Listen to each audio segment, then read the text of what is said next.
Good evening ladies. என்ன ரொம்ப miss பண்ணிருப்பீங்க போல. நான் ஒரு மினி பிரேக்ல இருந்தேன். இப்போ நீங்க பார்க்க போறது உங்களோட ஃபேவரட் சுசித்ரா சாரீஸ் கலெக்ஷன்ஸ்ல என்னோடது. நானே ஹேண்ட் பிக் பண்ணது ஐவரி சில்க். எந்த ஸ்டேட் பாத்தீங்கன்னா ஒடிசால இருந்து. ஐவரி சில்க்ல பியூட்டிஃபுல் இந்த மாதிரி பெரிய பார்டர் வச்சு இப்போ வந்து நல்லா ட்ரெண்டிங்கா போயிட்டு இருக்குங்க. அதுல வந்து டிஃப்ரெண்ட் கலர் காம்பினேஷன்ஸ் நம்ம வந்து இப்போ கிறிஸ்மஸ் வேர்க்காக, ஃபெஸ்டிவ் கலெக்ஷன்ஸ்க்காக, இப்போ வெட்டிங் சீசன்ஸ்க்கும் தாராளமா நம்ம கட்டிக்கலாம். அதுல பாருங்க எவ்வளோ டிஃப்ரெண்ட் கலர்ஸ் இருக்கும். எல்லாமே இங்கிலீஷ் ஏஸ்தட்டிக் கலர்ஸ். பார்த்தா ஆஹா ஓஹோ நான் கலெக்ஷன் அந்த மாதிரி இருக்குங்க.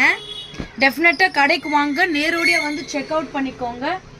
இதுல எல்லாம் இருக்கிறது எல்லாமே different colour combinations, different motives, different prints. ஒரே சூப்பரா இருக்குங்க. எப்படி பாருங்க, இன்ட்ரிகேட் ஒர்க்கும் பாருங்க, நைஸ் தின் த்ரெட் ஒர்க்கா இருக்கு. இந்த மாதிரி நல்ல பேர்ட் நேச்சரோடது நல்ல டிஃப்ரெண்ட் கலெக்ஷன்ஸா இருக்குங்க. இந்த கலர் காம்பினேஷன் பாருங்க, this is my personal favourite. Why? Because green and golden கலர்ல அப்படியே பாத்தி கட்டினா ரொம்ப கிளாஸி அண்ட் எலகண்டா இருக்குங்க. இந்த மாதிரி ஃபங்க்ஷன்ஸ் வேருக்கு மட்டும் அண்ட் நல்லா ஃபெஸ்டிவ் கலெக்ஷன்ஸ்க்கு செக் அவுட் பண்ணுங்க எங்க ஸ்டோர் சுசித்ரா சாரீஸ். பாய்.